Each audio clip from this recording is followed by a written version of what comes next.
Bismillah, alhamdulillah, salatu wassalamu ala rasulillah wa ala alihi wa ashabihi wa mawalah wa la hawla wa la quwwata illa billah. Wassalamualaikum warahmatullahi wabarakatuh.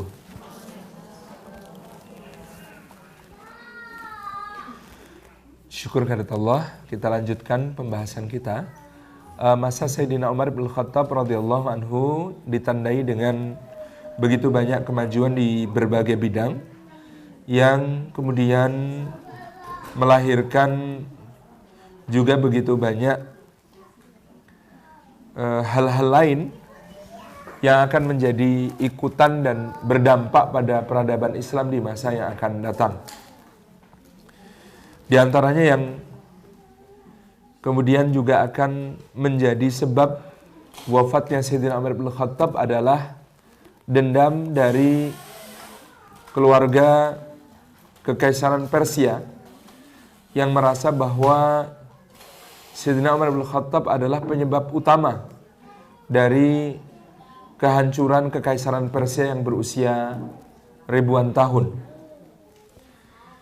Ini nanti akan membawa dampak yang panjang, bahkan akan melibatkan peristiwa-peristiwa yang terjadi pada masa para khalifah berikutnya, yaitu Sayyidina Utsman bin Affan dan Sayyidina Ali bin Abi Thalib. Dendam itu ditunaikan oleh seorang yang bernama Abu Lu'lu' atau Firaus. Yang Firaus ini seorang budak dari Persia yang diambil oleh Al-Mughirah bin Syu'bah untuk bekerja di Madinah. Pada mulanya sebenarnya tidak boleh ada warga dari Persia yang tinggal di Madinah.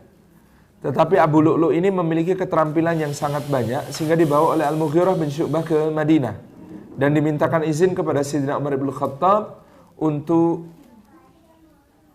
tinggal di Madinah. Dia seorang ahli ukir kayu, dia seorang tukang yang baik, dia seorang pembuat bangunan yang terpercaya. Abu Lu'lu' Firaus ini. Tetapi Abu Lu'lu' Firaus ini ternyata adalah seorang yang membawa dendam yang sangat besar kepada Islam dan kaum muslimin terkait kehancuran Kekaisaran Persia. Maka pada suatu hari Abu Lu'lu' Firaus pergi ke masjid dengan mempersiapkan diri untuk membunuh Sayyidina Umar bin Khattab. Abu Lu'lu' Firaus ini memesan sebuah belati yang menarik. Belatinya ini gagangnya di tengah, kemudian mata pisaunya ganda di sebelah dari pisaunya. Ini saya gambar di sini. Jadi ini pisau, yang ke sini juga pisau, yang ke sini juga pisau, yang ke sini juga pisau, gagangnya di tengah. Nah, dia menyembunyikan belati yang berbahaya ini yang telah dilumuri racun ini ke dalam bajunya. Kemudian masuki Masjid Nabawi dan menuju ke saf depan. Pada saat itu Sayyidina Umar bin Khattab sedang akan memulai salat, belum memeriksa barisan, sawu sufufakum. Kemudian beliau berbalik untuk melaksanakan takbiratul ihram. Pada saat itulah Abu Lu'lu' Firaus melancarkan aksinya. Dia menikam Sayyidina Umar bin Khattab pada bagian dada dan perutnya radhiyallahu anhu. Jadi dari belakang dihunjamkan begini. Kemudian karena ketahuan dan Sayyidina Umar berteriak, "Siapa ini yang menikamku?" Kemudian Abu Lu'lu' Firaus ini berlari ke arah belakang dengan mengayunkan belati ini ke kanan dan ke kiri. Maka bersama Sayyidina Umar bin Khattab menurut satu riwayat ketika itu terbunuh kira-kira 13 orang. Jamaah salat ini yang kemudian berada di Masjid Nabawi. Kemudian seorang sahabat namanya Al-Miswar bin Makhramah radhiyallahu anhu melemparkan mantelnya dari kulit yang sangat besar, itu dilemparkan untuk mengenai Abu Lu'lu' Firaus ini. Kemudian dia berhasil diringkus dan kemudian dia terbunuh. karena terus melawan ketika akan ditangkap. Kemudian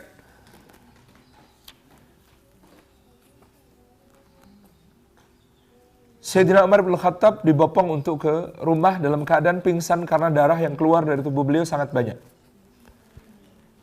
Ketika beliau siuman di rumah, beliau radhiyallahu anhu mengatakan, as-salatu as-salah, ayo kita salat, ayo kita salat. Masya Allah ya, jadi beliau pingsan karena luka ini, ketika bangun yang diingat pertama adalah salat. As-salatu as-salah, salat, salat. Kemudian beliau berada dalam keadaan sadar. Ini Masya Allah, Sayyidina Umar bin Khattab ini fisiknya sangat kuat. Istrinya Ummu Kulthum binti Ali bin Abi Thalib, jadi salah satu istri Sayyidina Umar ini adalah putrinya Sayyidina Ali bin Abi Thalib. Namanya Ummu Kulthum binti Ali bin Abi Thalib. Kemudian bersama istri yang lain yaitu Sayyidah Atikah mencoba memberi minum beliau. Ketika diberi minum air, bismillahirrahmanirrahim, maka dari luka beliau ini keluar air bercampur darah. Ketika diberi minum susu, maka dari luka beliau juga keluar darah bercampur susu. Maka orang-orang tahu bahwa kemudian luka Sayyidina Umar ini sampai kepada saluran pencernaannya pula, dan bahwasanya kemungkinan besar Sayyidina Umar bin Khattab ini tidak akan tertolong. Maka istrinya menangis. Sayyidah Ummu Kulthum binti Ali bin Abi Thalib mengatakan, ya asafa ya Umar, kasihan sekali engkau ini wahai Umar, dalam keadaan terluka begini. Umar tersenyum kemudian mengatakan, kematian sudah ditakdirkan oleh Allah, tidak bisa dimajukan dan tidak bisa dimundurkan. Dan hebatnya fisik Sayyidina Umar dalam keadaan seperti ini, beliau nanti masih akan bertahan selama 3 hari 3 malam. Bertahan dalam keadaan 3 hari 3 malam, dan karena itulah beliau sempat untuk menyiapkan satu lembaga permusyawaratan untuk nantinya memilih pengganti beliau sebagai khalifah. Jadi kita menemukan satu variasi lagi di dalam cara memilih khalifah di dalam Islam. Aklamasinya Abu Bakar, penunjukannya Umar, maka yang ketiga adalah Majelis Syura, yang kemudian dipilih oleh Sayyidina Umar bin Khattab.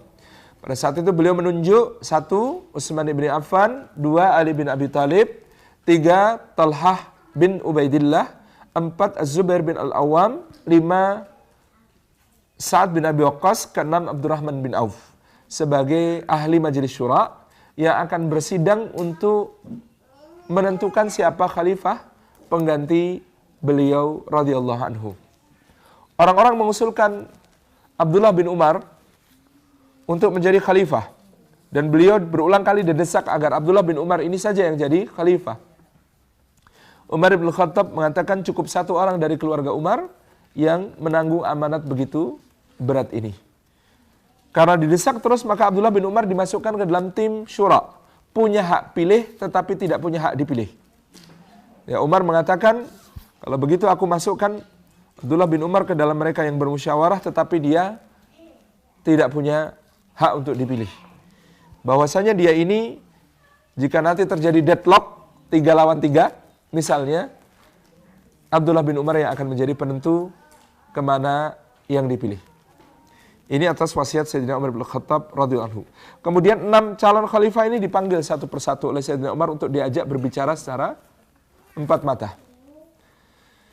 Sayyidina Utsman bin Affan dipanggil. Kepada Utsman, Umar mengatakan, sepertinya mereka akan memilih engkau wahai Utsman, tetapi aku tahu engkau ini penuh kasih sayang. Engkau pasti akan mengutamakan keluargamu. Maka hati-hatilah wahai Utsman, aku sangat takut ini akan menjadi penyebab dari apa yang tidak diharapkan oleh kita semua. Dipanggillah Sayyidina Ali bin Abi Thalib. Kepada Sayyidina Ali, beliau mengatakan, sungguh wahai Ali, seandainya engkau ini bukan karena engkau ini terlalu banyak kelakar. Menurut Sayyidina Utsman, Sayyidina Ali ini banyak bercanda. Orangnya kan memang lucu, just take it easy, itu. Ini Sayyidina Ali. Maka mereka akan memilihmu.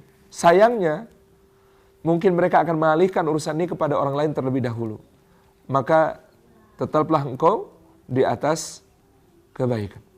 Kemudian yang berikutnya, Talhah dipanggil, wahai Talhah demi Allah, aku tidak mengenalmu sejak engkau berada dalam keadaan begitu congkak setelah perang Uhud. Ini memang pada beberapa sahabat Sayyidina Umar ini nanti akan mendownkan mental mereka untuk supaya mereka tidak berambisi jadi khalifah. Jadi kepada Thalha dikatakan, aku tidak mengenalmu lagi sejak engkau menjadi congkak setelah perang Uhud, karena Rasulullah menyebutmu sebagai seorang syahid yang masih hidup di muka bumi. Tetapi engkau, Rasulullah SAW wafat dalam keadaan masih marah kepadamu. Ini nanti ada peristiwanya, saya tidak mungkin menceritakan pada saat ini. Jadi, atau mau diceritakan?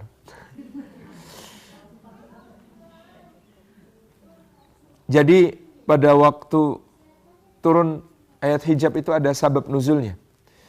Jadi satu hari Sayyidina Thalha bin Ubaidillah sedang berbincang dengan sepupunya, yaitu Sayyidah Aisyah radhiyallahu anha. Pada waktu itu belum turun ayat hijab. Kemudian Rasulullah SAW datang. Tentu saja mereka berbincang ma'ruf, tidak ada masalah. Perbincangannya perbincangan yang baik, bukan yang buruk. Tetapi suami wajar kalau cemburu melihat istri berbincang dengan lelaki lain, meskipun itu sepupunya. Maka Rasulullah masuk ke dalam biliknya dan memberi isyarat supaya Aisyah juga segera masuk ke dalam biliknya. Karena Thalha tidak diajak bicara oleh Nabi SAW, maka Thalha menjadi agak tersinggung pada saat itu. Kemudian beliau mengatakan, demi Allah, kalau Rasulullah wafat tidak ada yang bisa mendahului aku untuk melamar Aisyah. Ini yang dikatakan Thalha pada saat itu. Ini ada di dalam Lubabun Nukul fi Asbabin Nuzul karya Imam Asyuti. Dan kemudian setelah itu turun ayat hijab surah Al-Ahzab yang kemudian menyatakan, wa idza sa'altumuhunna amma ta'in fas'aluhunna min wara'i hijab. Kalau kalian berbincang dengan istri Rasulullah, meminta sesuatu kepada mereka, maka mintalah dari balik hijab. Kemudian, dan janganlah kalian menyakiti Rasulullah SAW, dan kalian tidak diperbolehkan menikahi janda-jandanya setelah beliau meninggal. Tidak boleh, gitu. Ini diharamkan oleh Allah Subhanahu wa taala. Maka kemudian ketika ayat ini disampaikan kepada Sayyidina Thalha, dikatakan Sayyidina Thalha sangat terpukul karena beliau merasa ditegur Allah langsung dari langit. Dan kemudian beliau memerdekakan 2 budaknya, mensedekahkan 10 ekor unta, dan kemudian beliau berangkat untuk umrah dengan niat bertaubat kepada Allah Subhanahu wa taala dengan berangkat berjalan kaki ke Makkah. Nah, mungkin tertahan oleh urusan yang sangat banyak, sehingga kemudian Thalha ini kembali ke Madinah ketika Rasulullah sudah wafat dan dikuburkan. Jadi rencananya setelah umrah baru akan meminta maaf kepada Nabi SAW. Ternyata qadarallah wa masya fa'al. Ketika Thalha kembali ke Madinah, Rasulullah sudah dalam keadaan wafat dan dikuburkan. Ini yang kemudian terjadi, sehingga Umar menyebut kata-kata dan Rasulullah wafat dalam keadaan masih marah kepadamu. Ini ungkapan Umar untuk mendownkan mentalnya Sayyidina Thalha supaya tidak berambisi jadi khalifah. Nah, kemudian Thalha keluar dengan ridha dan beliau tidak berambisi menjadi khalifah. Zubair masuk, demikian pula Zubair oleh Sayyidina Umar bin Khattab juga ditegur dengan berbagai macam hal yang keras. Semula Zubair itu ketika ditanya oleh Umar, apakah engkau menginginkan kekhalifahan ini, wahai Zubair? Zubair itu mengatakan, demi Allah, engkau tidak lebih berhak daripada aku, kata Zubair kepada Umar. Tidak karena siapa yang lebih dulu masuk Islam, dan tidak pula karena kekerabatan dengan Rasulullah SAW. Maksudnya, Zubair lebih dulu masuk Islam daripada Umar. Kok Umar jadi khalifah, Zubair belum. Gitu. Sementara juga, Zubair itu adalah putra bibi Rasulullah SAW. Namanya Safiyah binti Abdul Muthalib. Dalam kekerabatan dengan Rasulullah, gitu ya, Zubair sangat dekat karena Zubair adalah sepupu Rasulullah dari pihak ibunya. Nah, Umar jauh. Kekerabatannya dengan Nabi SAW jauh Sayyidina Umar itu. Maka kata Zubair, dalam soal kekerabatan dengan Rasulullah, dalam soal siapa yang lebih masuk Islam, engkau itu tidak lebih berhak daripada aku. Nah, semula Sayyidina Zubair masih sangat bersemangat ingin jadi khalifah ini, kemudian Umar menyebutkan beberapa hal, sampai kemudian Sayyidina Zubair bin Al-Awwam ini akhirnya juga menyerah, tidak lagi berambisi jadi khalifah. Satu persatu dipanggil, Abdurrahman bin Auf dipanggil. Ya Abdurrahman, kau ini sempurna. hanya ada satu kelemahanmu. Sayang sekali, satu kelemahanmu itu tidak boleh ada pada seorang khalifah. Ini tidak disebutkan oleh Sayyidina Umar. Tapi Abdurrahman langsung senyum. Kata Abdurrahman, jelas, aku memang tidak ingin jadi khalifah. Kemudian Abdurrahman mundur. Sa'ad bin Abi Waqqas dipanggil. Kemudian kepada Sa'ad, Sayyidina Umar mengatakan, engkau ini wahai Sa'ad, kalau memimpin pasukan engkau bisa menaklukkan sebuah negara. Tapi kalau memimpin desa, desamu kacau. Kalau memimpin desa kecil, desamu kacau. Ini juga membuat Sa'ad bin Abi Waqqas tersenyum. Karena siapa juga yang pengen jadi khalifah ya Amirul Mukminin? Aku juga gak pengen gitu. Nah, ini clear, selesai. Maka nanti dalam musyawarah akan cepat sekali bahwa Sa'ad bin Abi Waqqas menyerahkan suaranya kepada Abdurrahman bin Auf. Suara saya untuk Abdurrahman bin Auf. Kata Sa'ad bin Abi Waqqas. Zubair bin Al-Awwam kemudian mengatakan suara saya untuk Ali bin Abi Thalib. Kenapa? Mereka sepupu. Abdurrahman dan Sa'ad satu suku. Suku Zuhrah namanya. Zubair dan Ali satu suku. Bani Hashim. Gitu ya. Kemudian Talha mengatakan, kalau begitu suaraku untuk Utsman. Jadi berarti, kata Abdurrahman bin Auf, kita tinggal 3 pihak. Aku mewakili diriku dan Sa'ad, Ali mewakili dirinya dan Zubair, sementara Utsman mewakili dirinya dan Talha.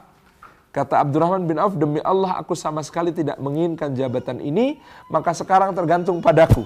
Aku punya 2 suara, akan kuberikan kepada Utsman atau akan kuberikan kepada Ali. Tunggu sebentar. Lalu Abdurrahman bin Auf survei ke masyarakat, mendengarkan pandangan berbagai pihak, keliling kemana-mana untuk menyerap aspirasi siapa yang kira-kira akan dijadikan khalifah. Ini Ketua Majelis Syura Abdurrahman bin Auf berada di sini. Maka ditemukanlah satu kecenderungan bahwa masyarakat Madinah pun terbagi 2, antara yang memilih Utsman radhiyallahu anhu ataukah memilih Ali bin Abi Thalib radhiyallahu anhu. Jadi 2 khalifah yang sudah wafat, dua-duanya adalah mertua Rasulullah SAW. 2 calon khalifah yang tersisa adalah menantu-menantu Rasulullah SAW. Bani Umayyah tentu saja mendukung Sayyidina Utsman ibn Affan, dan Bani Hashim juga Bani Muthalib tentu saja mendukung Sayyidina Ali bin Abi Thalib. Kita bisa melihat di situ dua-duanya menantu. Utsman menjadi menantu 2 kali di masa Nabi SAW, tapi Utsman ini usianya sudah tua. Pada saat Umar wafat, jadi Sayyidina Abu Bakar As-Siddiq itu selisih setahun dengan Nabi SAW. Sayyidina Utsman ibn Affan selisih 3 tahun dengan Rasulullah SAW. Jadi antara Umar dengan Utsman, tuaan Utsman. Lebih tua Sayyidina Utsman dibandingkan Sayyidina Umar ibn Khattab. Karena Umar wafat kira-kira pada umur 53 tahun. Padahal sudah 12 tahun jadi khalifah. Jadi ketika dia diangkat menjadi khalifah, kira-kira umur beliau adalah 41 tahun. Nah, berarti ketika Rasulullah wafat, umur Umar sekitar 39. Sementara umur Abu Bakar sudah 60. Sementara umur Utsman ketika itu sudah 61, Sayyidina Abu Bakar. Sementara Utsman ketika itu sudah sekitar 58 atau 59. Jadi ketika diangkat menjadi khalifah, umur Sayyidina Utsman ini sudah 70-an. Nah, pertimbangan untuk Utsman adalah meskipun dukungannya kuat, tetapi usia. Sementara Sayyidina Ali bin Abi Thalib waktu itu berusia sekitar, kalau beliau pada saat hijrah berumur sekitar 20. Ketika Rasulullah diangkat menjadi Nabi, beliau berumur 8. Rasulullah wafat 23 tahun kemudian, beliau berusia 31. Ketika Umar wafat, berarti sekitar 12 tahun kemudian, usia beliau 43. Usia Umar, ketika Umar wafat, usia Sayyidina Ali baru 43, sementara Utsman sudah 70-an. Jadi pilihannya ketika itu adalah Utsman atau Ali. Jadi maka surveinya Abdurrahman bin Auf kemana-mana ini diakhiri dengan sebuah pertanyaan di masjid. Abdurrahman bin Auf terlebih dahulu bertanya kepada Ali bin Abi Thalib, wahai Ali, jika aku menyerahkan kekhalifahan ini kepadamu, apakah engkau sanggup untuk menjalankannya dengan kitabullah, sunnah Rasulnya Sallallahu Alaihi Wasallam, dan teladan, qudwah dari dua pendahulu kita yang saleh, Abu Bakar dan Umar.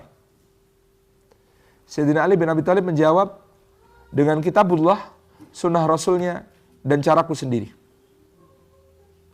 Jadi Sayyidina Ali tidak ingin terbebani dengan apa-apa yang digariskan oleh Abu Bakar dan Umar radhiyallahu anhu. Maka kemudian Abdurrahman bin Auf mengalihkan pertanyaan kepada Utsman ibn Affan radhiyallahu anhu, bagaimana dengan engkau wahai Utsman, jika kuserahkan urusan ini kepadamu, apakah engkau bersedia untuk melaksanakannya sesuai kitabullah, sunnah Rasulnya sallallahu alaihi wasallam, dan teladan dua pendahulu kita yang saleh, Abu Bakar dan Umar? Maka Utsman bin Affan mengatakan, insyaallah. Maka dengan ini kata Abdurrahman bin Auf, aku membaiat Utsman bin Affan sebagai khalifah dan amirul mukminin untuk kita semua. Lalu semua orang membaiat Sayyidina Utsman bin Affan. Sayyidina Umar kemudian yang wafat lalu dikuburkan, dan ketika itu Sayyidina Ali bin Abi Thalib mengungkapkan satu kalimat yang sangat agung kepada Sayyidina Umar bin Khattab, demi Allah tidak ada seorang pun di dunia ini yang aku cemburui melebihi engkau. Cemburu dalam arti yang baik. Dan aku berprasangka baik kepada Allah bahwa engkau akan berhimpun dengan dua pendahulumu itu, Rasulullah dan Abu Bakar. Karena sungguh terlalu sering kami ini mendengar Rasulullah SAW bersabda, aku keluar bersama Abu Bakar dan Umar, aku masuk bersama Abu Bakar dan Umar, aku pergi bersama Abu Bakar dan Umar, aku ini bersama Abu Bakar dan Umar.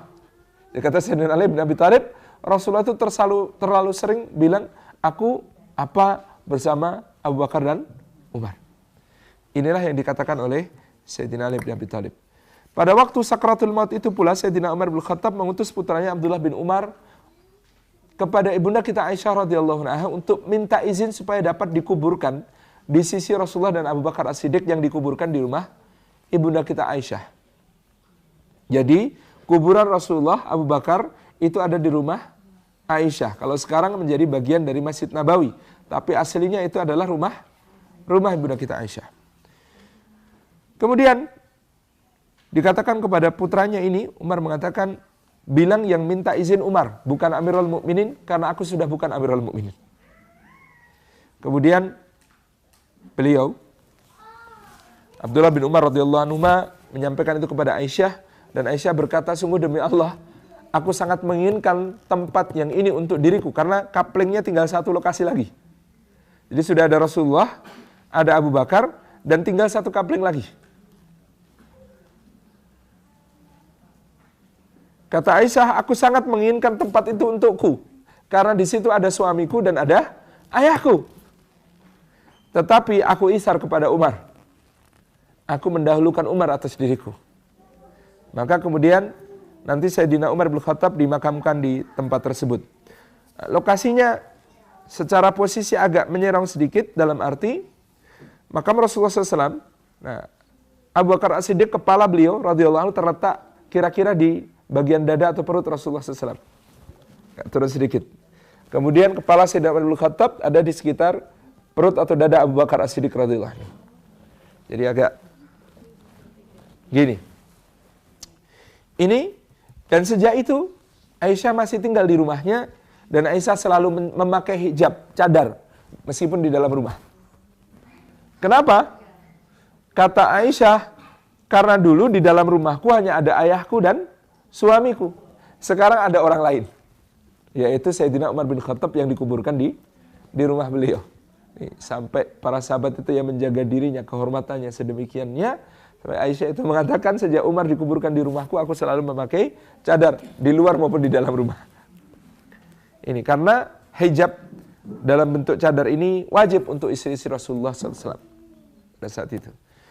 Nah, Bapak dan Ibu yang dirahmati oleh Allah Subhanahu wa taala, inilah tahun yang berat, tahun kematian Sayyidina Umar bin Khattab radhiyallahu anhu. Kata Sayyidina Abdullah bin Mas'ud, Umar adalah pintu. Ditanyakan kepada beliau, apa maksudnya Umar adalah pintu? Ketika Umar hilang, maka fitnah-fitnah berhamburan masuk ke dalam hidup kaum muslimin. Dulu Umar pintunya, dan Umar menutupnya. Maka ketika Umar hilang, Umar wafat, fitnah-fitnah itu mulai muncul di tengah kaum muslimin. Ini yang terjadi pada saat itu. Nah, ibu-ibu yang dirahmati Allah, masa berikutnya adalah masa kepemimpinan Sayyidina Utsman ibn Affan radhiyallahu anhu. Pada hari di mana beliau menjadi khatib Jumat pertama kali, terjadi satu peristiwa yang sangat menarik. Saya sudah pernah ceritakan. Jadi mimbar Masjid Nabawi itu berundak 3. Dulu Rasulullah SAW itu kalau berkhutbah di tingkat paling atas. Ketika Rasulullah wafat, Abu Bakar menggantikan. Abu Bakar nggak berani berdiri di tempat Rasulullah berdiri. Maka turunlah beliau, radhiyallahu anhu, 1 tingkat, di tingkat kedua. Ketika Abu Bakar wafat, maka Umar tidak berani berdiri di tempat Abu Bakar berdiri. Turun lagi 1 tingkat. Karena mereka sangat menghormati para pendahulunya. Begitu Sayyidina Umar wafat, Sayyidina Utsman jadi khalifah. Beliau itu pas mau khutbah berhenti lama banget di depan mimbar. Ini gimana? Maka beliau kemudian mengatakan, urusan ini akan berkepanjangan, wallah. Urusan ini akan berkepanjangan. Kemudian beliau menguat-nguatkan hati, dengan gemetaran beliau naik ke tingkat tertinggi di mana dulu Rasulullah berdiri. Jadi beliau naik ke tempat di mana dulu Rasulullah SAW berdiri. Mungkin ada orang yang mengatakan, Abu Bakar itu sopan sekali, Umar itu sopan sekali, lah Utsman kok enggak gitu. Dengan tidak turun 1 tingkat. Nah, bersyukurlah ada Utsman bin Affan. Kalau nggak ada Utsman bin Affan yang sangat faqih ini dalam soal ini, dan beliau tidak kemudian naik ke tingkat tertinggi, maka kita akan membayangkan khatib Masjid Nabawi sekarang harus gali berapa meter ke bawah coba. Karena setiap khatib berikutnya turun lagi. Inilah faqihnya Sayyidina Utsman ibn Affan. Pada masa Sayyidina Utsman ini, Khulafaur Rasyidin yang ketiga, ditandai dengan perluasan wilayah dan kaum muslimin bahkan sampai terus mendekati Andalusia, ke Maghrib. Kemudian Sayyidina Utsman sudah mulai memerintahkan pembangunan angkatan laut dengan membuat kapal-kapal atas usul Sayyidina Muawiyah bin Abi Sufyan di Damaskus. Maka kemudian penyerbuan ke Konstantinopel sudah mulai dirintis. Dan di masa Sayyidina Utsman, pertempuran dengan Romawi Timur sampai pada berakhir pada difutuhkannya Pulau Siprus. Siprus yang ada di lepas pantai sebelah barat Turki dan dekat ke Yunani. Siprus ini kemudian menjadi tempat yang ditaklukkan kaum muslimin. Sudah sampai Siprus. Dan di situ kemudian dibangun galangan kapal dan pangkalan untuk persiapan penaklukan Konstantinopel yang memang akan masih sangat lama tercapai, tetapi ikhtiar-ikhtiarnya sudah dirintis pada saat itu. Pada masa Sayyidina Utsman, selain dibentuknya angkatan laut, futuhat ke timur juga semakin jauh, sampai di masa Sayyidina Utsman ibn Affan, sampai ke, kalau di masa Sayyidina Umar bin Khattab itu masih sampai wilayah yang hari ini disebut Pakistan bagian barat, maka pada masa Sayyidina Utsman ibn Affan, penaklukan sampai ke wilayah yang disebut sebagai India, karena sangat ke timur. Ke Afrika, Abdullah bin Sa'ad bin Abi Sarh, sepupu sekaligus saudara sesuan Sayyidina Utsman ibn Affan, memimpin pasukan untuk futuh Afrika. Yang futuh Afrika ini nanti sampai ke negara-negara yang hari ini disebut sebagai Mauritania, Sub-Sahara itu ya.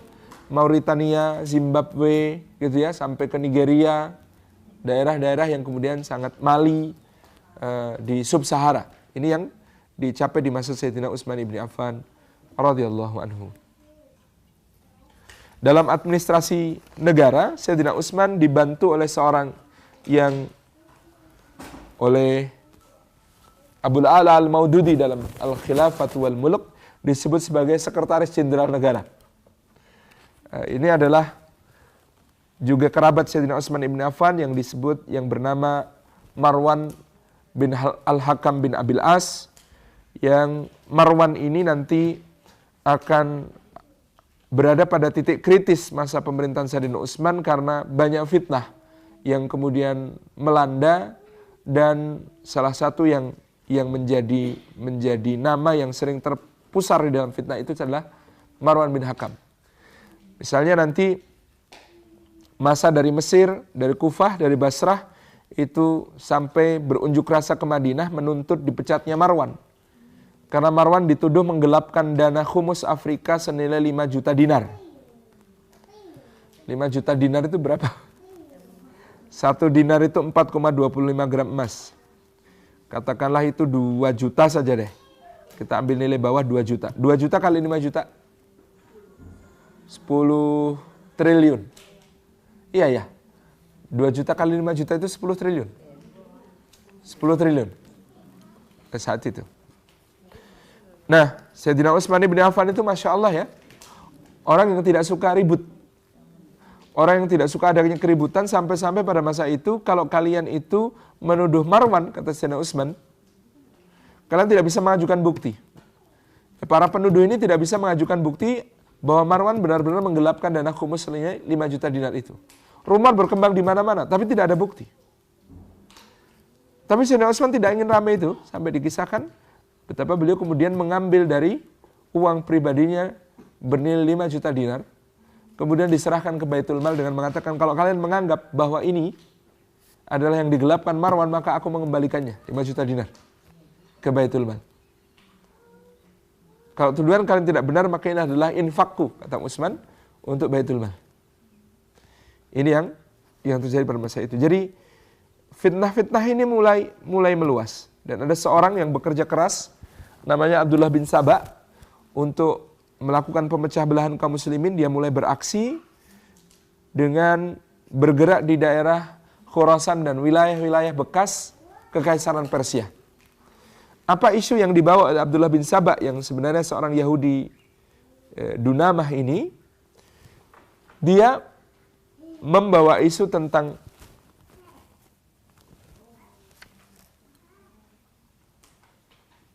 sesuatu yang akan menjadi sensitif di masa-masa yang akan datang, yaitu ahli bait Rasulullah SAW, dan juga gagasan-gagasan filsafat Persia yang kemudian digunakan untuk memahami Islam seakan-akan. Dia pula yang membawa dendam Persia, dan pada akhir masa pemerintahan Sayyidina Utsman bin Affan yang sebenarnya relatif sangat tentram dan makmur, meskipun juga ada beberapa insiden dengan beberapa sahabat Rasulullah SAW, termasuk misalnya ketika Sa'ad bin Abi Waqqas dipecat dari jabatannya sebagai gubernur Kufah, digantikan oleh kerabat Sayyidina Utsman bin Affan yang namanya ada dalam tafsir Al-Quran tentang orang fasik. Ya ayyuhalladzina amanu in ja'akum fasikum binaba'in fatabayyanu. Wahai orang-orang beriman, kalau datang kepadamu seorang yang fasik membawa berita, maka tabayunlah. Periksalah dengan hati-hati sampai kamu mencapai kesimpulan yang benar, agar jangan sampai kamu menimpakan untuk orang-orang yang tidak bersalah satu hal yang akan kamu sesali di kemudian hari. Gitu. Jadi ada yang ingat namanya siapa orang ini? Saya tiba-tiba hilang.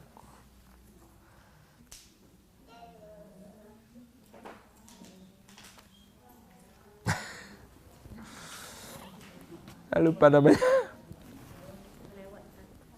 Lewatin sedikit ya. Jadi dia ini diangkat oleh Utsman untuk menjadi gubernur Kufah menggantikan Sa'ad bin Abi Waqqas. Maka Sa'ad bin Abi Waqqas mengatakan, kami tidak tahu lagi apakah kami yang jadi bodoh atau kalian terlalu pandai. Maksudnya Sa'ad bin Abi Waqqas nggak ada masalah, saya itu dipecat juga nggak ada masalah. Tapi kok penggantinya kok ya kamu gitu. Seorang yang menurut Sayyidina Sa'ad bin Abi Waqqas sangat tidak layak untuk menggantikan dirinya sebagai gubernur Kufah. Dan akhirnya terbukti benar, orang ini ternyata ketika menjabat jadi gubernur Kufah, dia mabuk. Lalu ngimami sholat subuh. Ketika ngimami sholat subuh gitu ya, dia sholat subuhnya 4 rakaat. Kemudian setelah salam, orang-orang memprotesnya, kenapa sholat subuhnya 4 rakaat? Kemudian dia mengatakan, oh jadi kalian mau saya tambah lagi? Yuk. Maka ketika peristiwa ini diadukan kepada Sayyidina Utsman bin Affan oleh sahabat-sahabat muda Madinah seperti Al-Miswar bin Makhramah dan beberapa sahabat yang lain, beliau langsung menindaknya, dicambuklah dia 80 kali gubernur ini, kemudian dipecat dari jabatannya. Tapi ternyata tabaraka rahman, siapa yang nyambuk itu kadang lebih penting daripada dicambuk berapa kali. Cambuknya Sayyidina Utsman itu berkah gitu. Sehingga ternyata habis dicambuk Sayyidina Utsman, dia ini tobatnya tobat beneran gitu. Tobat beneran, dan akhirnya kemudian diangkat menjadi panglima yang dia ini akan menjadi pemimpin futuh lembah Sungai Indus tadi. Yang saya sebut sampai dia mencapai daerah-daerah India di dalam penaklukan untuk Islam. Ini yang terjadi pada saat itu. Dan di masa pemerintahan Sayyidina Utsman bin Affan ini juga kemakmuran negara menjadi lebih baik lagi dan kota Madinah semakin padat. Di Madinah bangunannya mulai bertingkat. Rumah-rumahnya menjadi makin tinggi. Sementara itu Sayyidina Abu Dzar Al-Ghifari dapat wasiat dari Nabi SAW, kalau Madinah rumah-rumah sudah lebih tinggi daripada pohon kurma, pindahlah dari Madinah. Maka ini bertepatan dengan kejadian di mana Abu Dzar Al-Ghifari yang banyak mengkritik Sayyidina Muawiyah di Syam, kemudian ditarik ke Madinah, dan juga banyak mengkritik berbagai hal di masa Sayyidina Utsman bin Affan, sehingga kemudian beliau dan Sayyidina Utsman bersepakat agar Abu Dzar ini tidak tinggal lagi di Madinah, dan ini menjadi satu kebahagiaan bagi Abu Dzar karena dia mendapatkan wasiat dari Rasulullah SAW, kalau kota Madinah rumah-rumahnya sudah lebih tinggi dari pohon kurma, maka dia keluar. Jadi keluarlah Abu Dzar sampai beliau nantinya sesuai dengan nubuat Rasulullah SAW. Semoga Allah merahmati Abu Dzar, dia berangkat perang Tabuk sendirian, dia akan mati sendirian, dibangkitkan oleh Allah sendirian. Beliau wafat di pengasingan. Kemudian ketika beliau wafat, rombongan Abdullah bin Mas'ud lewat dan menguburkannya, dan beliau makamnya sendirian di tempat di mana beliau diasingkan. Akhir masa pemerintahan Sayyidina Utsman, tadi saya sebut ada seorang Abdullah bin Sabah bergerak ke sana kemari, fitnah-fitnah semakin merajalela, surat-surat dipalsukan, mengadu domba antara masyarakat dengan para pemimpin, gubernur-gubernur yang ada di Mesir, yang ada di Kufah, yang ada di Basrah, yang ada di Syam, yang ada di Yaman, kemudian juga teradu domba dengan berbagai macam isu dan fitnah, sehingga kekacauan terjadi di akhir masa pemerintahan Sayyidina Utsman, dan bergerak masa baik dari Mesir, dari Kufah dan Basrah menuju Madinah untuk melakukan unjuk rasa. Masa itu sampai Sayyidina Utsman bin Affan dikurung, diblokade di rumah beliau sehingga tidak bisa ke masjid dan tidak bisa menunaikan berbagai macam keperluannya selama kira-kira 40 hari. Sayyidina Utsman bin Affan ini kemudian wafat madlum, wafat dalam keadaan terdolimi, dan pada saat itu sebenarnya putra-putra para sahabat radhiyallahu anhum ajma'in diperintahkan oleh Sayyidina Ali untuk menjagai Sayyidina Utsman. Tetapi Utsman memaksa mereka untuk pulang pada hari terakhir kehidupan beliau itu dan meyakinkan mereka bahwa dia aman. Utsman hari itu dalam keadaan puasa, dan Utsman telah tahu bahwa dia akan wafat pada hari itu karena dia bermimpi. Di dalam mimpinya dia bertemu dengan Rasulullah, Abu Bakar dan Umar yang sedang menghadap satu hidangan. Kemudian Rasulullah bersabda kepada Utsman, "Wahai Utsman, engkau sore ini akan berbuka bersama kami." Jadi, pada hari itu Utsman mendapatkan satu berita dari Rasulullah SAW dalam mimpinya bahwa dia akan berbuka bersama Rasulullah, Abu Bakar dan Umar di surga. Kemudian para pengacau mulai memasuki rumah Sayyidina Utsman dan akhirnya menemukan beliau sedang membaca Al-Quran dan membunuh beliau radhiyallahu anhu. Dan Sayyidina Utsman wafat dalam keadaan memeluk mushaf yang dibacanya, madlum, dalam keadaan terzalimi. Tapi memang sejak masa Rasulullah masih hidup pun pernah di sebuah kebun Rasulullah itu didatangi oleh para sahabatnya dan kemudian masing-masingnya mendapatkan kabar gembira. Ketika naik di Gunung Uhud juga begitu.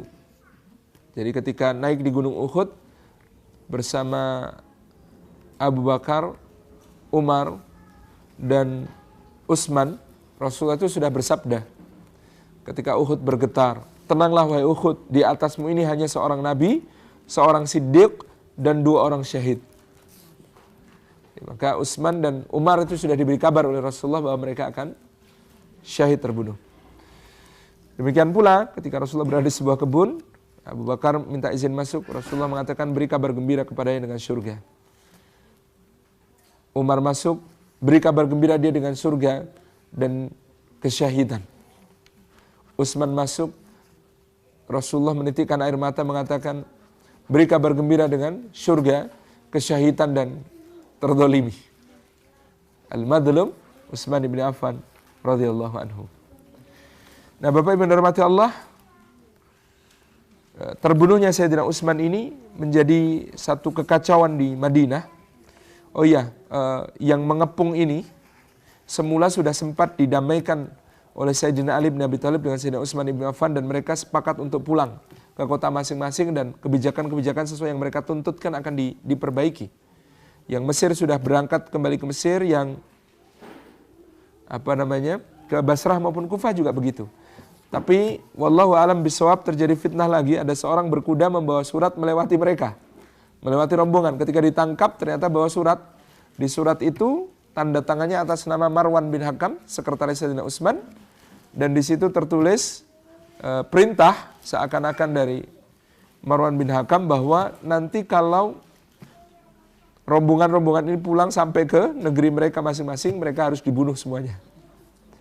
Jadi itulah yang menjadikan masa marah dan kemudian mengamuk di rumah Sayyidina Utsman itu karena surat ini yang boleh jadi adalah surat palsu. Gitu. Ya, memang kekacauan yang terjadi saat itu sangat parah. Pada hari itu juga keadaan di Madinah sangat genting sehingga kemudian orang-orang berlarian berhamburan ke sana kemari mencari orang untuk dibaiat sebagai khalifah. Nah, sudah nggak ada Sayyidina Utsman, sudah tidak ada khalifah. Mereka dari Talhah radhiyallahu anhu, Talhah mengatakan tidak. Zubair juga didatangi dan mereka mengatakan tidak mau jadi khalifah. Kemudian mereka sampai kepada Sayyidina Ali bin Abi Thalib dan terpaksa Sayyidina Ali bin Abi Thalib kemudian dibaiat pada saat itu untuk menjadi khalifah pengganti Sayyidina Utsman bin Affan. Di sini fitnah terbunuhnya Utsman ini menjadi pemicu berbagai hal yang lebih besar lagi, fitnah-fitnah yang lebih besar lagi dibanding setelah pasca wafatnya Sayyidina Umar bin Khattab. Berbagai kekacauan yang kemudian terjadi, para sahabat di antara Talha, Zubair dan Aisyah kemudian pergi ke Makkah, tidak berada di Madinah. Dan kemudian di sana mereka juga atas sokongan Gubernur Syam, Muawiyah bin Abi Sufyan, menyatakan tidak taat kepada Sayyidina Ali bin Abi Thalib dan tidak berbaiat kepada beliau. Mereka menuntut sebelum ada pemilihan khalifah maka pembunuh Utsman harus dikisos terlebih dahulu. Para pembunuh Utsman harus dikisos terlebih dahulu. Padahal orang-orang tahu bahwa kebanyakan yang terlibat dalam pembunuhan Utsman pada saat itu kemudian mereka bergabung di barisan Sayyidina Ali bin Abi Thalib. Nah, maka kekacauan makin merajalela sehingga Sayyidina Ali menyurati para tokoh sahabat ini untuk kemudian segera berbaiat kepada beliau, tetapi mereka menolak. Lalu Sayyidina Ali mengatakan, kalian menuntutku untuk mengkisos pembunuh Utsman, tapi kalian tidak mau berbaiat kepadaku sebagai pengganti Utsman. Maka atas dasar apa aku akan bertindak kepada para pembunuh Utsman kalau kalian tidak mau berbaiat kepadaku? keadaan makin meruncing sehingga Sayyidina Talha, Zubair dan Aisyah pergi ke Basrah, ke Irak. Di sanalah mereka kemudian berkumpul bersama mereka orang-orang yang sangat banyak dan berubah menjadi pasukan yang sangat besar. Sayyidina Ali bin Abi Thalib kemudian keluar dari Madinah, sesuatu yang sudah diperingatkan oleh Ibnu Abbas radhiyallahu anhu. Wahai Amirul Mukminin, jangan keluar. Tetaplah engkau di Madinah. Kata Sayyidina Ali bin Abi Thalib, demi Allah ada masalah di Irak, aku harus ke sana. Kalau aku tidak turun sendiri, masalahnya tidak selesai. Sayyidina Abdullah bin Abbas radhiyallahu anhu mengatakan, kalau Anda keluar dari Madinah, Anda tidak akan pernah lagi bisa kembali ke Madinah. Ini adalah firasat Sayyidina Abdullah bin Abbas. Kalau Anda keluar dari Madinah, maka Anda tidak akan pernah lagi bisa kembali ke Madinah. Dan benar, Sayyidina Ali bin Abi Thalib nanti akan memerintah dari kota Kufah di Irak. Dan di Kufah pula Sayyidina Ali bin Abi Thalib akan juga madlum, maktul, terbunuh oleh seorang Khawarij. Ketika beliau menuju ke Kufah dan kemudian akhirnya tidak terhindarkan kedua kumpulan manusia ini bertemu di satu tempat dan terjadilah satu insiden yang disebut sebagai Waq'atul Jamal atau insiden perang berunta. Perang Jamal. Kenapa disebut perang berunta? Karena ibunda kita Aisyah mengendarai unta. Di dalam pertempuran ini yang konon unta yang dikendarai ibunda kita Aisyah ini dulu juga sudah ditunjukkan oleh Rasulullah SAW dan beliau SAW itu tidak menyukai unta ini, unta yang dinaiki Bunda Aisyah nanti ketika dalam perang Jamal ini. Nah, perang berunta ini sangat dahsyat sehingga kemudian di barisan Sayyidina Ali bin Abi Thalib merasakan peperangan ini seakan-akan perang yang dengan orang-orang kafir, maka Sayyidina Ali meluruskan mereka. Bagaimana mungkin ini berperang dengan orang kafir? Enggak, ini adalah berperang dengan sesama muslim. Apa mungkin sesama muslim berperang? Ada. Dalam Al-Quran saja disebutkan wa in ta'ifatani minal mu'minina iqtatalu. Kalau ada dua kelompok kaum mukminin berperang, maka mereka tidak terlepas dari sifat keimanannya, tapi mereka terjadi konflik yang sangat besar. Di sini kita melihat betapa para sahabat itu sangat bijaksana, betapa para sahabat itu sangat luar biasa dalam berbagai hal yang membuat mereka sangat susah bersikap. Di barisan Sayyidina Ali bin Abi Thalib ada beberapa orang yang mencaci maki bunda kita Aisyah. Pada saat itu mencaci maki bunda kita Aisyah, maka Ammar bin Yasir radhiyallahu anhu menegur mereka, demi Allah kalian diam wahai buruk laku, aku bersaksi bahwa Aisyah adalah istri Rasulullah SAW di dunia yang ke surga dan dia adalah ummul mukminin, maka dia adalah ibuku di dunia sampai ke surga.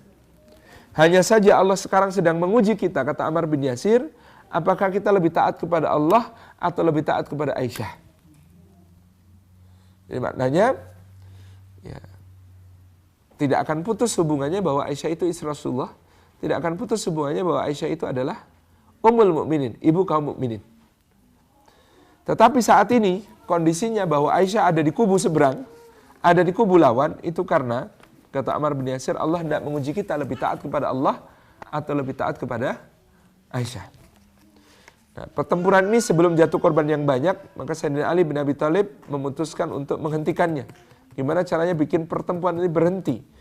Kata orang-orang, hentikanlah ibunda kita Aisyah, maka perang akan berhenti. Maka dipimpin oleh adiknya Aisyah yang namanya Muhammad bin Abi Bakar As-Siddiq. Nah, Muhammad bin Abi Bakar As-Siddiq ini selain adik Aisyah juga adalah putra tiri Sayyidina Ali bin Abi Thalib. Karena dia berasal dari istri Abu Bakar, putra dari istri Abu Bakar yang namanya Asma binti Umais. Nah, Asma binti Umais ini adalah dulunya istri Sayyidina Ja'far bin Abi Thalib. Ketika Sayyidina Ja'far meninggal, diperistri oleh Abu Bakar As-Siddiq. Ketika Abu Bakar As-Siddiq meninggal, diperistri oleh Ali bin Abi Thalib. Nah, Asma dan Abu Bakar punya putra yang namanya Muhammad bin Abu Bakar.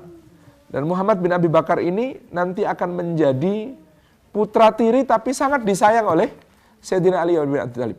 Nah, Muhammad ditugasi, tolong gimana caranya hentikan dan selamatkan kakakmu, yakni ibunda kita Aisyah. Maka Muhammad bin Abu Bakar memimpin beberapa pasukan untuk langsung fokus ke unta ibunda kita Aisyah. Nah, unta itu kemudian dilumpuhkan dan kemudian Sayyidina Aisyah diturunkan sekedupnya dari unta itu, panggul. Jadi kan untanya dilepas gitu ya, pelana unta ini dan sekedupnya Aisyah. Jadi Aisyahnya dipanggul, ditandu untuk menghadap Sayyidina Ali bin Abi Thalib. Jadi untanya yang dilumpuhkan, angkutannya di bawah. Angkutannya di bawah. Kemudian setelah sampai, Sayyidina Ali memperlakukan ibunda kita Aisyah dengan sangat hormat begitu luar biasa. Ali mengatakan, "Assalamu alayki ya ummi." Salam sejahtera wahai ibu. Kemudian Aisyah mengatakan, "Waalaikumsalam ya ibni." Dan atasmu juga salam wahai putraku. Kemudian Sayyidina Ali mengatakan, "Apakah yang hendak engkau lakukan? Kembali ke Makkah atau ke Madinah atau kemana yang engkau inginkan wahai ibu?" Maka Aisyah kemudian mengatakan, "Ke Makkah."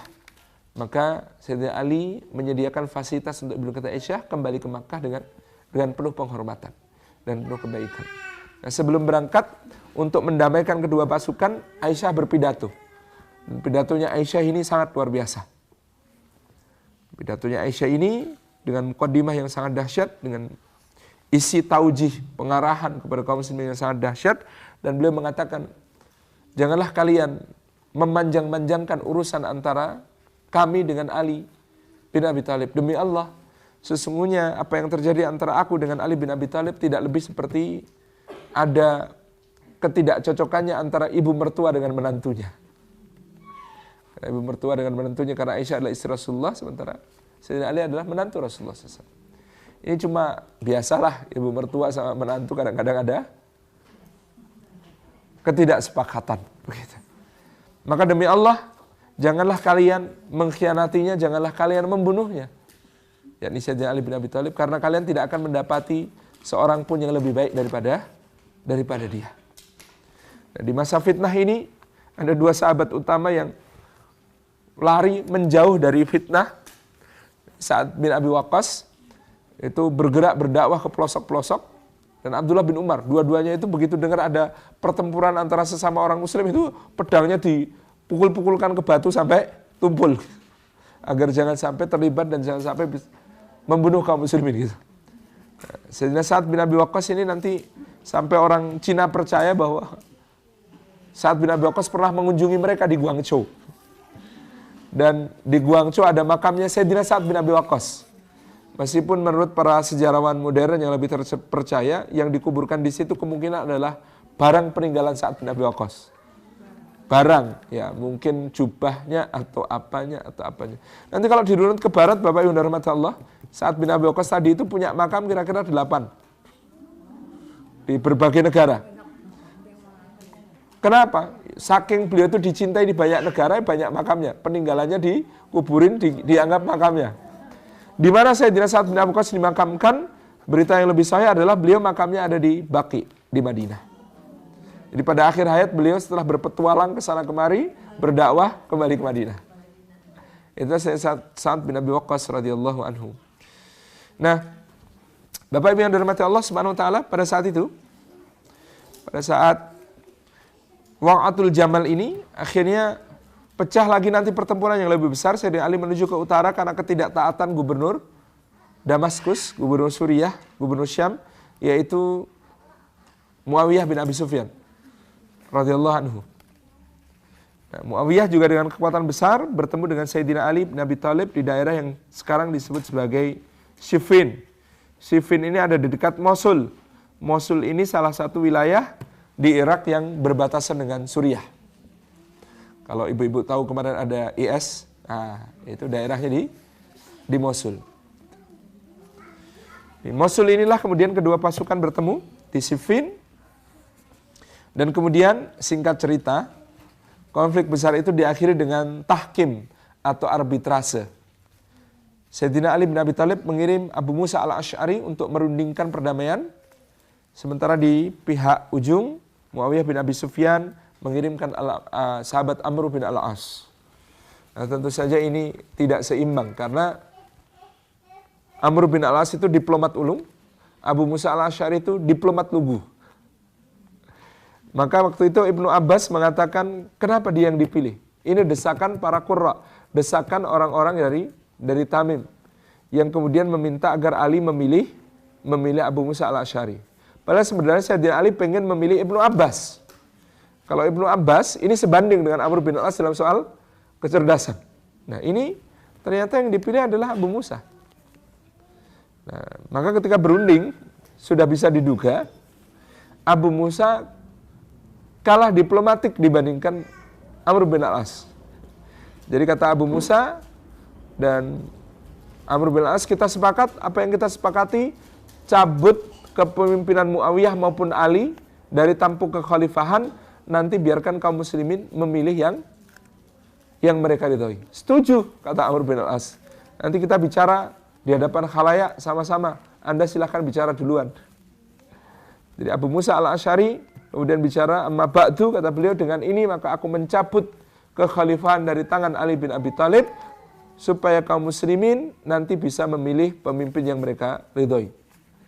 Nah, giliran Amr bin al-As berbicara, saya juga cabut mandat kekhalifahan itu dari Ali sebagaimana Abu Musa, dan saya juga cabut mandat pimpinan dari Muawiyah seperti yang dikatakan Abu Musa, dan dengan ini saya tetapkan khalifahnya adalah Muawiyah bin Abi Sufyan.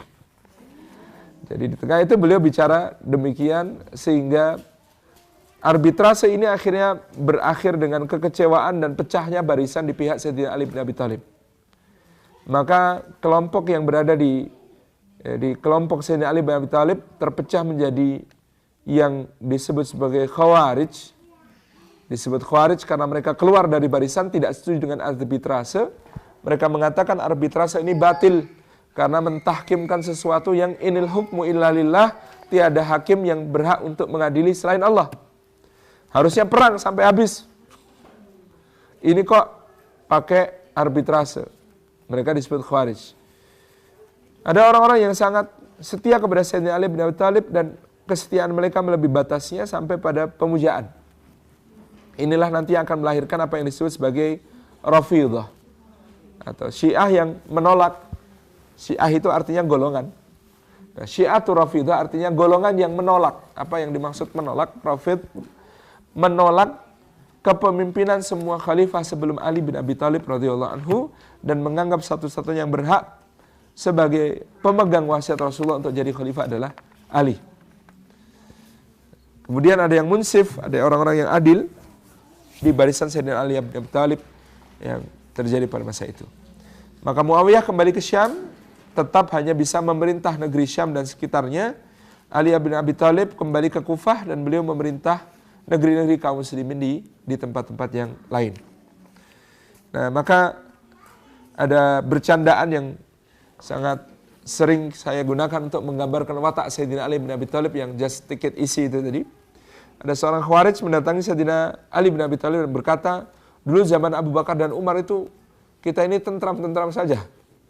Tetapi ini ketika kau jadi khalifah keadaan begini kacau dan rusak. Maka Sayyidina Ali bin Abi Thalib berkata, iya, karena pada masa Umar dan Abu Bakar rakyatnya kayak saya. Sedangkan pada masa saya jadi khalifah, rakyatnya kayak kamu. Ini karena ini memang kaum Khawarij ini suatu kaum yang sangat merusak dengan pemahaman mereka, dan Sayyidina Ali bin Abi Thalib mengirim Ibnu Abbas untuk menyadarkan mereka. Mereka ini para qurra, tetapi mereka ini disebut oleh Nabi SAW, Quran ini tidak melewati tenggorokan mereka.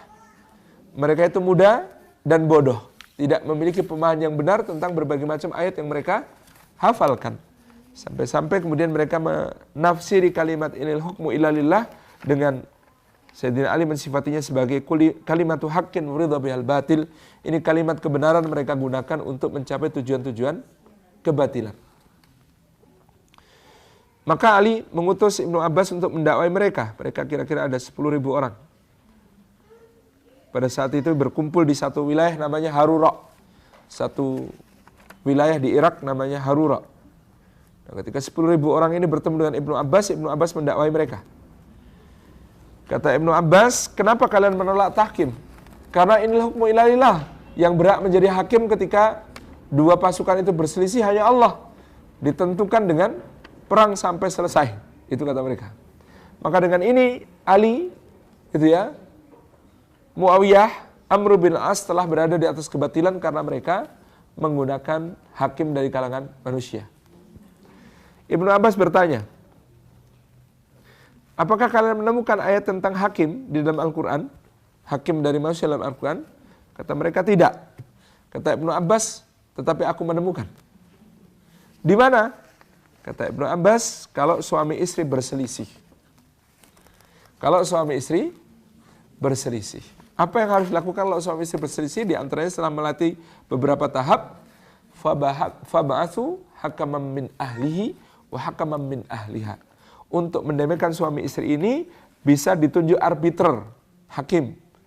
Seorang hakim dari pihak suami, seorang hakim dari pihak istri, mereka bermusyawarah merumuskan jalan keluar atas terjadinya konflik. Itu namanya tahkim. Ibnu Abbas tanya, kalau suami istri saja dibolehkan mengutus hakim dari masing-masing pihak untuk merundingkan kemaslahatan hubungan mereka, bagaimana menurut kalian untuk menyelamatkan dua kelompok besar sesama muslim yang saling berseteru, saling berperang, maka apakah menurut kalian boleh atau tidak pakai hakim? Maka terbelahlah, ada 7.000 orang yang bertaubat. Gara-gara debat dengan Ibnu Abbas ada 7.000 orang bertaubat. Yang 3.000 tetap ngeyel, ngajak duel. Maka di Harura ini, nah waktunya habis lagi. Ini jam berapa nih? Masya Allah. Maka di Harura ini kemudian mereka berkumpul sehingga mereka kemudian akhirnya oleh Sayyidina Ali dianggap bughat, memberontak. Maka Sayyidina Ali memerangi mereka sampai kemudian mereka pun berhasil dikalahkan dan tercerai-berai. Tetapi dendam ini dibawa. Ada seorang yang namanya Abdurrahman bin Muljam. Abdurrahman bin Muljam ini seorang qari, hafidz, yang sangat alim dan menjadi ulama rujukan mereka. Abdurrahman bin Muljam ini karena mendapat tugas dari komunitasnya Khawarij untuk membunuh Sayyidina Ali bin Abi Thalib, dia beli pedang dengan harga 1.000 dirham dan beli racun seharga 1.000 dirham. Pedangnya diolesi racun itu dan ternyata dia mendapat semangat, yaitu seorang wanita yang sangat cantik yang mengatakan, siapa yang bisa memberikan mahar kepada Ali bin Abi Thalib? Maka pada hari yang sama gerakan Khawarij ini melakukan serangan terhadap 3 orang. Satu kepada Muawiyah bin Abi Sufyan, yang satu kepada Amr bin Al-As, yang satu kepada Ali bin Abi Thalib. Serangan kepada Muawiyah digagalkan karena pengawalannya ketat. Serangan kepada Amr bin Al-As gagal karena Amr sedang sakit sehingga tidak ke masjid. Adapun serangan kepada Sayyidina Ali bin Abi Thalib berhasil. Ketika itu Sayyidina Ali berada di Masjid Kufah untuk salat subuh. Kemudian beliau, pedang ini dihantamkan ke kepala Sayyidina Ali bin Abi Thalib sampai kemudian darah itu mengalir dan menetes-netes dari jenggot Sayyidina Ali yang tetap menyelesaikan salatnya.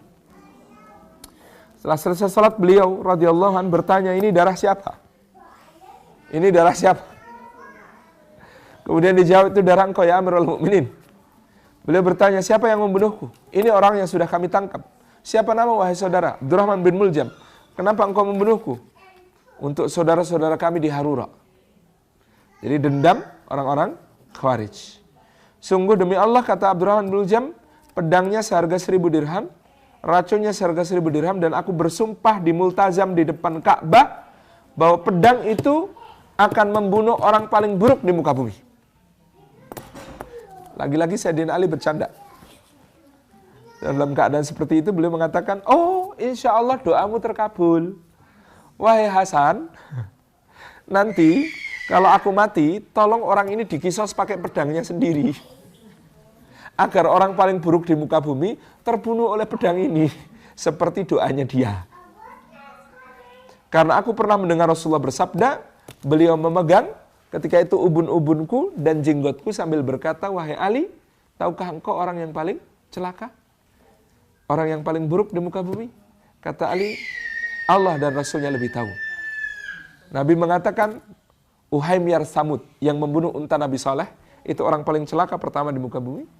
Yang kedua adalah orang yang meletakkan pedangnya di sini, beliau nunjuk di ubun-ubunnya Sayyidina Ali, sehingga darahnya mengalir sampai ke sini, jenggotnya Sayyidina Ali. Jadi orang Arab itu kalau megang kepala dan jenggot itu penghormatan. Kita kan kebalik gitu ya. Ini yang kemudian ditunjukkan Rasulullah. Jadi kata Ali, dia biar mati oleh pedang tersebut. Sayyidina Ali wafat, maka kemudian beliau digantikan, dibaiatlah Sayyidina Hasan bin Ali, putra beliau. Dan Hasan bin Ali hanya beberapa bulan kemudian memimpin kaum muslimin demi perdamaian kaum muslimin, demi bersatunya kaum muslimin. Maka pada tahun ke-41 Hijriyah, bulannya Rabiul Awal, Al-Hasan bertemu dengan Muawiyah di Damaskus untuk penyatuan kaum muslimin, di mana Al-Hasan bin Ali kemudian mengatakan, aku mundur dari jabatanku sebagai khalifah, aku angkat engkau sebagai khalifah, dan aku akan perintahkan orang untuk membaiatmu sebagai khalifah agar bersatu kaum muslimin. Maka dengan ini Sayyidina Hasan bin Ali mewujudkan nubuat Rasulullah SAW. Beliau mengatakan tentang Hasan ketika kecil, cucuku ini, anakku ini orang besar. Dia adalah sayyid, dia pemuka. Melalui dia akan disatukan kembali dua kelompok besar kaum muslimin yang bertikai. Selesai pada tahun 41 Hijriah inilah masa Khulafaur Rasyidin. Maka menurut Imam Ibnu Katsir dalam Al-Bidayah wan Nihayah, Khulafaur Rasyidin itu jumlahnya 5. Abu Bakar As-Siddiq, Umar bin Khattab, Utsman bin Affan, Ali bin Abi Thalib 4 tahun sekian bulan, dan Al-Hasan bin Ali yang hanya memerintah beberapa bulan, kemudian mengumpulkan kepemimpinan itu kepada Muawiyah. Dengan diangkatnya Muawiyah menjadi khalifah, maka berakhir Khulafaur Rasyidin, dan Sa'ad bin Abi Waqqas muncul kembali setelah kaum muslimin bersatu, membaiat Muawiyah dengan mengatakan, Assalamu alayka ya Malik. Salam atas wahai raja. Jadi masa setelah ini meskipun masih bergelar khalifah, sebenarnya sudah bukan lagi khilafah, tetapi sebuah mulk, sebuah kerajaan. Dan ini dikokohkan oleh pemahaman Sa'ad bin Abi Waqqas tadi ketika mengatakan Assalamu alayka wahai raja. Jadi Muawiyah adalah raja pertama dalam Islam, dan dia menurut para ulama adalah sebaik-baik raja dalam Islam. Muawiyah ini ketika jadi raja, memerintah, maka pemerintahannya dianggap salah satu yang terbaik. Abdullah bin Umar mengatakan, aku belum pernah bertemu orang yang bisa ngatur negara sebagus Muawiyah. Orang-orang bertanya, tidak pula Utsman dan Ali? Kalau Umar tidak ditanyakan, kalau Umar itu jelas lebih baik daripada yang lain. Tetapi kemudian orang-orang bertanya kepada Abdullah bin Umar, tidak pulakah Utsman dan Ali? Sampai Anda mengatakan Muawiyah itu yang terbaik mengatur negara. Itu. Kata Abdullah bin Umar, Utsman dan Ali jauh lebih utama daripada Muawiyah, tetapi Muawiyah lebih bisa ngurus negara daripada mereka. Ini yang dikatakan oleh Abdullah bin Umar. Sampai beberapa tabi'in mengatakan, kalau saja kita ini bertemu dengan Muawiyah, niscaya kita akan mengatakan dia ini adalah Al-Mahdi. Siapa itu Al-Mahdi? Khalifah yang dinantikan nanti di mana? Di akhir zaman, yang kemudian akan memenuhi bumi dengan keadilan, berasal di keturunan Nabi SAW, namanya sama dengan Nabi SAW, Muhammad bin Abdullah. Nah, ibu-ibu dan rahmati Allah, di antara yang ingin saya tunjukkan tentang seperti apa Muawiyah memimpin. Memang dia seorang politisi yang sangat ulung, gitu ya. Itu satu hari Abdullah bin Zubair ini di Makkah memiliki kebun yang unta-untanya Muawiyah memasuki kebunnya. Budak-budaknya Muawiyah mengembalakan unta memasuki kebunnya. Maka dia nulis surat kepada Muawiyah. Kalau engkau tidak minta maaf dan mengganti semuanya kepadaku, gitu ya, wahai anak pemakan jantung paman Rasulillah. Kenapa? Karena Muawiyah adalah putra Hindun binti Utbah. Maka demi Allah, gitu ya, akan kupatahkan kaki semua untamu dan akan aku bunuh semua budakmu. Ini kata Abdullah bin Zubair. Nah, kata Muawiyah bin Abi Sufyan, demi Allah, kamu baca ini. Dia tunjukkan kepada Yazid putranya Muawiyah. Yazid baca, sobek surat itu. Izinkan aku yang membunuh dia wahai ayah. Kata Yazid, udah kelihatan Yazid kayak apa besoknya. Muawiyah mengatakan bukan seperti itu cara mengurus negara. Aku akan tulis surat. Ditulis surat dari Muawiyah bin Abi Sufyan, pelayan umat Rasulullah, kepada Abdullah bin Zubair, putra Hawari Rasulullah, putra Datun Nitaqain yang membelah dua sabuknya untuk memberi dukungan kepada Nabi yang sedang hijrah. Amma ba'du, kalau kau baca suratku ini, maka demi Allah saksikanlah semua untaku itu dan semua budakku yang telah memasuki kebunmu, semuanya kuhadiahkan kepadamu sebagai tanda maafku. Dibawa surat itu ke Abdullah bin Zubair di Makkah. Begitu menerima surat itu, Abdullah bin Zubair langsung melipat surat itu, dimasukkan ke saku, dia langsung naik unta bergegas berangkat ke Damaskus. Sampai di Damaskus, dia temui Muawiyah, dia kecup ubun-ubunnya dan dahinya dengan mengatakan, engkau memang yang paling layak untuk memerintah umat Rasulullah SAW. Seorang politisi dan negarawan yang sangat luar biasa. Sa'ad bin Abi Waqqas membuktikan kelasnya lagi. Keponakannya datang, membawa 30.000 pasukan, menemui Sa'ad bin Abi Waqqas. Paman, di belakangku ada 100.000 pedang, kata dia. Jadi yang datang ini baru sebagian. Di belakangku ada 100.000 pedang. Mereka bersepakat, orang yang paling layak jadi khalifah itu engkau. Kenapa? Sa'ad bin Abi Waqqas. Kata keponakannya, dari semua sahabat yang dijamin masuk surga, sudah nggak ada yang hidup kecuali engkau. Dan dari semua 6 orang anggota majelis syura'nya Umar, satu-satunya yang masih hidup adalah engkau, yaitu Sa'ad bin Abi Waqqas.